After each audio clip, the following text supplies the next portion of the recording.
ദൈവത്തിൻ്റെ പരിശുദ്ധനാമം വാഴ്ത്തപ്പെടുമാറാകട്ടെ. ദൈവവചനവുമായി നിങ്ങളുടെ മുമ്പാകെ ആയിരിക്കും കർത്താവ് നൽകി കൃപയോർത്ത് സ്തോത്രം ചെയ്യുന്നു. കഴിഞ്ഞൊരു വർഷക്കാലം ദൈവം ഞങ്ങളെ അത്ഭുതകരമായി അതിശയകരമായി വഴി നടത്തിയ കൃപയോർത്ത് സ്തോത്രം ചെയ്യുന്നു. തകർന്നു പോകാമായിരുന്ന സ്ഥാനങ്ങളിൽ നിന്നെല്ലാം ദൈവം രക്ഷിച്ച് ഇന്ന് നിങ്ങളുടെ മുമ്പാകെ വചനവുമായി നിർത്തിയതിനെ ഓർത്ത് കർത്താവിനെ സ്തുതിക്കുന്നു. നമുക്കൊരു വാക്യം വായിക്കാം. മത്തായി എഴുതിയ സുവിശേഷം 21-ാം അധ്യായം 42-ാം വാക്യം.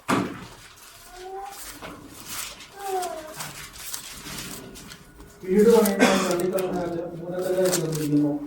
ഇത് കർത്താവിനാൽ സംഭവിച്ചു നമ്മുടെ ദൃഷ്ടിയിൽ ആശ്ചര്യമായിരിക്കും എന്ന് നിങ്ങൾ തിരുവഴുത്തുകളിൽ ഒരിക്കലും വായിച്ചിട്ടില്ലേ? അതെ, ഇവിടെ കാണുന്നു, വീട് പണിയുന്നവർ തള്ളിക്കളഞ്ഞ കല്ല് മൂലക്കല്ലായി തീർന്നിരിക്കുന്നു. ഇത് കർത്താവിനാൽ സംഭവിച്ചു, നമ്മുടെ ദൃഷ്ടിയിൽ ആശ്ചര്യമായിരിക്കുന്നു. നമ്മുടെ ജീവിതത്തിലും ഇതേപോലെ തള്ളിക്കളയപ്പെട്ട അവസ്ഥയോ അതുപോലെ പുറകോട്ട് മാറ്റി നിർത്തപ്പെട്ടതായ അവസ്ഥകളൊക്കെ ജീവിതത്തിൽ ഉണ്ടായിരിക്കാം.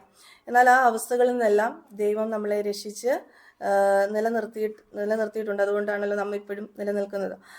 ഇതുപോലെ നമ്മുടെ ജീവിതത്തിൽ ഇനിയും സംഭവിച്ചേക്കാം. ആ സംഭവിക്കാവുന്ന സാഹചര്യങ്ങളിൽ നിന്നും നമ്മെ രക്ഷിക്കാൻ കഴിയുന്ന ഒരു ദൈവം നമുക്കുണ്ട്. നമ്മൾ പാട്ടുകാരൻ പറയുന്ന പോലെ, ഉറ്റവ സ്നേഹിതർ പറ്റം തിരിഞ്ഞു നിന്ന് മുറ്റും വിടക്കൻ നെണ്ണി തള്ളിക്കളയുമ്പോൾ പറ്റി ചേർന്ന് നിൽക്കുന്ന ഒരു ദൈവം നമുക്കുണ്ട്.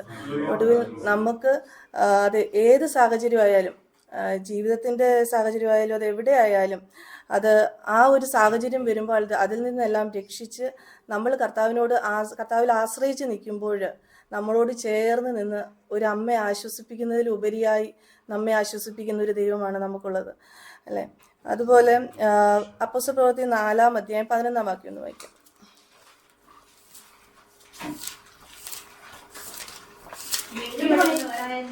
തള്ളിക്കളഞ്ഞിട്ട് ഓണിന്റെ മൂലക്കല്ലായി തീർന്ന കല്ല് ഇവൻ തന്നെ. മറ്റൊരുത്തരിലും രക്ഷയില്ല. നാം രക്ഷിക്കപ്പെടുവാൻ ആകാശത്തിന് കീഴെ മനുഷ്യരുടെ ഇടയിൽ നൽകപ്പെട്ട വേറൊരു നാമവുമില്ല. അതെ, വീട് പണിയുന്നവർ തള്ളിക്കളഞ്ഞിട്ട് കോണിന്റെ മൂലക്കല്ലായി തീർന്ന കല്ല് ഇവൻ തന്നെ, നമ്മുടെ രക്ഷകനായ യേശുക്രിസ്തു തന്നെ നമ്മുടെ മൂലക്കല്ലായിരിക്കുന്നു. അപ്പം നമ്മുടെ രക്ഷകനായ യേശു കർത്താവ് നമ്മുടെ കൂടെ ഉള്ളപ്പോൾ നമ്മളെ പണിയുവാനും, ഒരു വീട് പണിയുന്നത് പോലെ നമ്മുടെ ജീവിത സാഹചര്യങ്ങൾ ഏതായാലും അത് പണിതെടുത്ത് അതിൻ്റെ ഒരു പൂർണ്ണതയിലെത്തിക്കാൻ നമ്മുടെ കർത്താവിന് മാത്രമേ കഴിയത്തുള്ളൂ. അപ്പം നമ്മൾ സമർപ്പിച്ചു കൊടുത്ത് കർത്താവിൽ ആശ്രയിച്ച് നിൽക്കുകയാണെങ്കിൽ നമ്മുടെ പ്രശ്നങ്ങളിൽ നിന്നും പ്രതികൂലങ്ങളിൽ നിന്നും എല്ലാം ദൈവം അനുവദിക്കുന്നതാവുന്നു. അപ്പോൾ ആ സാഹചര്യങ്ങളിൽ നിന്നെല്ലാം നമുക്കൊരു രക്ഷ ഉണ്ടാകുമെന്ന് നമുക്ക് മനസ്സിലാക്കാം. നമ്മൾ ബൈബിള് വായിക്കുമ്പോൾ പഴയ നിയമത്തിൽ നിന്ന് തന്നെ ഇതേപോലെ തള്ളപ്പെട്ട അവസ്ഥയിൽ കാണപ്പെട്ട പലരെ നമുക്ക് കാണാം. എന്നിട്ട് ദൈവം അവരെ നിലനിർത്തിയത് നമുക്ക് കാണാൻ സാധിക്കും. ഒന്നാമതായി പറയുകയാണെങ്കിൽ മോശയെക്കുറിച്ച് പറയാം.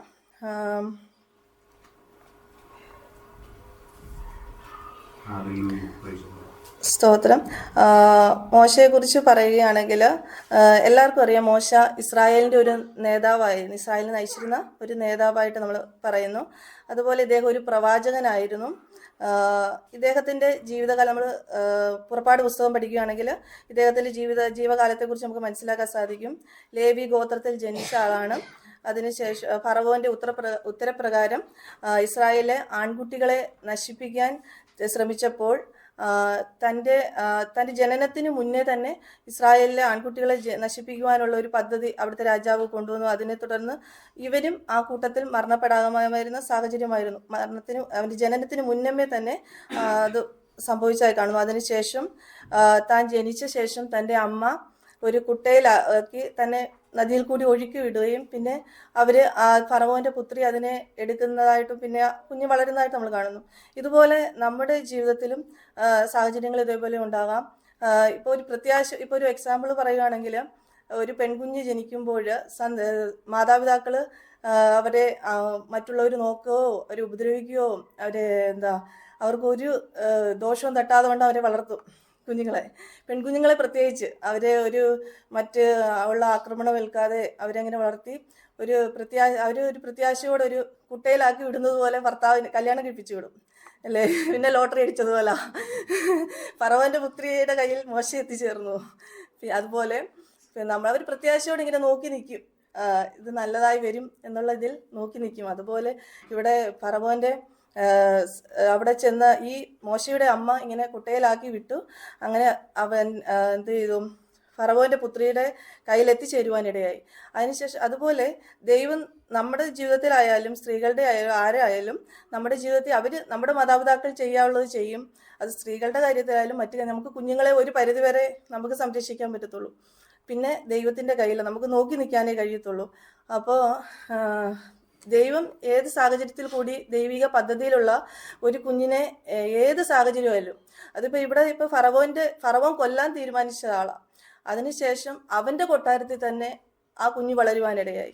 അപ്പം നമ്മളെ നശിപ്പിക്കാൻ ആര് തീരുമാനിച്ചാലും, ഏത് ശത്രുവിൻ്റെ ആയാലും മനുഷ്യരാലായാലും പിശാചിനാലായാലും ഏത് സാഹചര്യമായാലും അവിടെ നിന്ന് തൻ്റെ പദ്ധതിയിൽ എത്തിച്ചേർക്കുവാൻ ദൈവത്തിന് കഴിയുമെന്ന് നമുക്കിതിനാൽ മനസ്സിലാക്കാം. അതുപോലെ മോശയുടെ കാലഘട്ടം നമ്മൾ നോക്കുകയാണെങ്കിൽ അവൻ പിന്നെ ഇസ്രായേലിൽ അവിടെ നിന്ന് ഫറവോന്റെ കൊട്ടാരത്തിൽ വളർന്ന ശേഷം അവൻ പിന്നെ ഒരു മിസ്രൈമിനെ കൊല്ലുന്നതായിട്ടും പിന്നെ അവിടുന്ന് നാട് വിട്ടു പോവുകയും ആ നാട് വിട്ടു പോയിട്ട് ഇത്രോവിൻ്റെ അവിടെ എത്തുകയും അദ്ദേഹത്തിൻ്റെ മകളെ കല്യാണം കഴിക്കുകയും പിന്നെ അവിടെ ഒരു പിന്നെ അവൻ പ്രവാചകനായിട്ട് തിരിച്ചു വരികയും പിന്നെ ഇസ്രായേലിനെ നയിക്കാൻ വേണ്ടി ദൈവം വിളിച്ച് വേർതിരിക്കുന്നതായിട്ട് കാണുന്നു. അങ്ങനെ അവിടെ വന്ന ശേഷം അവൻ പിന്നെ തിരിച്ച് ഈ മിസ്രൈമിലേക്ക് വന്ന ശേഷം തൻ്റെ ജനത്തെ വിട്ടയക്കണമെന്ന് ഫറവോനോട് ആവശ്യപ്പെടുന്ന സമയത്ത് ഫറവോൻ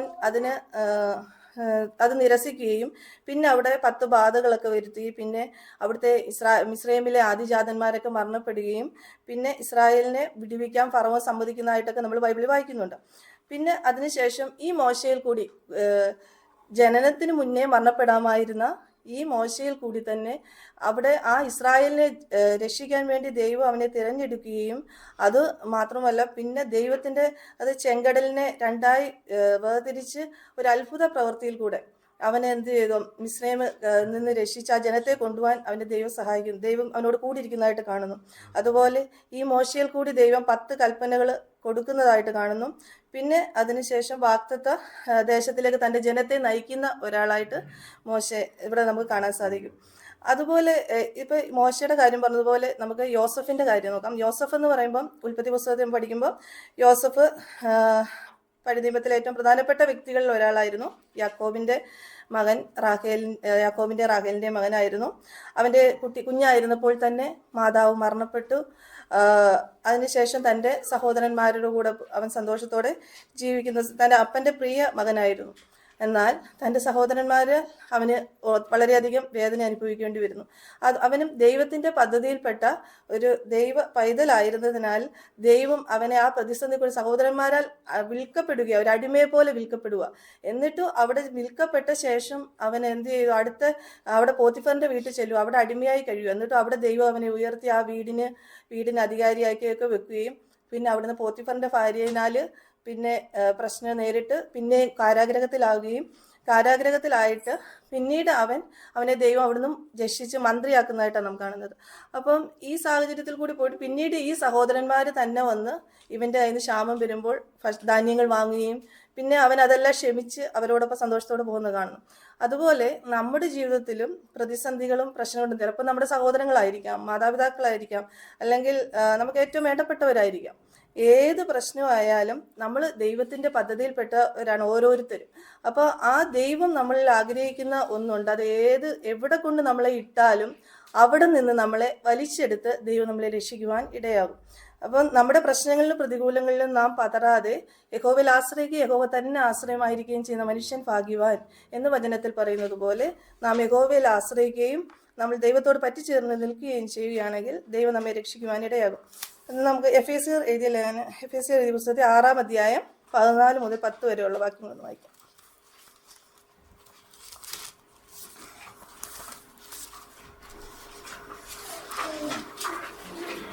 സമാധാന സുവിശേഷനായ ഒരുക്കം കാലിന് ചെരുപ്പാക്കിയും എല്ലാത്തിനും മീതെ ദുഷ്ടന്റെ തീയമ്പുകളൊക്കെയും എടുക്കുവാൻ തക്കതായ വിശ്വാസം എന്ന പരിചയം എടുത്തുകൊണ്ട് നിൽക്കും. 6-ാം അധ്യായം 14 മുതൽ നിങ്ങളുടെ ആരോഗ്യ സത്യം കിട്ടിയും നീതി എന്ന കവചം ധരിച്ചും സമാധാന സുവിശേഷത്തിനുള്ളവർക്കും കാലിന് ചെരുപ്പാക്കി അതെ എല്ലാത്തിനും മീതെ ദുഷ്ടന്റെ തീയമ്പുകളൊക്കെയും എടുക്കുവാൻ തക്കതായ വിശ്വാസം എന്ന പരിചയം എടുത്തുകൊണ്ട് നിൽക്കും.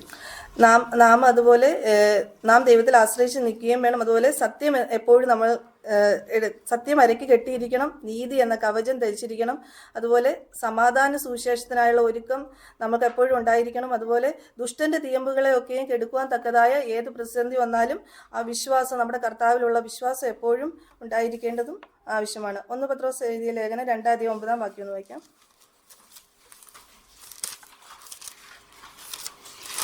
നിങ്ങളോ അന്ധകാരത്തിൽ നിന്നും തന്റെ അത്ഭുത പ്രകാശത്തിലേക്ക് നിങ്ങളെ വിളിച്ചവന്റെ സൽഗുണങ്ങളെ ഘോഷിപ്പാൻ തക്കവണ്ണം തിരഞ്ഞെടുക്കപ്പെട്ട ഒരു ജാതിയും രാജകീയ പുരോഹിത വർഗവും വിശുദ്ധ വംശവും സ്വന്തം ജനവുമാകുന്നു. അതെ, ഇവിടെ നമ്മളെ അന്ധകാരത്തിൽ നിന്ന് നമ്മളെ കർത്താവ് വിളിച്ച് വേർതിരിച്ചിരിക്കും. അപ്പം ആ അന്ധകാരത്തിൽ നിന്ന് നമ്മളെ വിളിച്ച് വേർതിരിച്ച് നമ്മളെ അത്ഭുത പ്രകാശത്തിലേക്ക് നമ്മളെ നയിച്ചിരിക്കുമ്പോൾ നമ്മളെ വിളിച്ചവൻ്റെ സൽഗുണങ്ങളെ ഘോഷിപ്പാൻ നമ്മളെ തിരഞ്ഞെടുത്തിരിക്കുക. അത് നമ്മളെ തിരഞ്ഞെടുത്തിരിക്കുന്നത് ഒരു ജാതിയായി രാജകീയ പുരോഹിതവർഗവും വിശുദ്ധ വംശവും സ്വന്തം ജനവുമായിട്ട് വിളിച്ച് വേർതിരിച്ചിരിക്കുമ്പോൾ നാം കർത്താവിൻ്റെ സൽഗുണങ്ങളെ ഘോഷിപ്പാൻ തക്കവണ്ണം എപ്പോഴും ഒരുക്കമുള്ളവരായിരിക്കണം. അതുപോലെ ദൈവത്തിൽ ആശ്രയിച്ച് ദൈവവചനം പഠിച്ചും ധ്യാനിച്ചും കർത്താവിൽ ആശ്രയിച്ച് നമുക്ക് തുടർന്നും പോകാം. ഈ വചനത്താൽ ദൈവം നമ്മെ സഹായിക്കട്ടെ.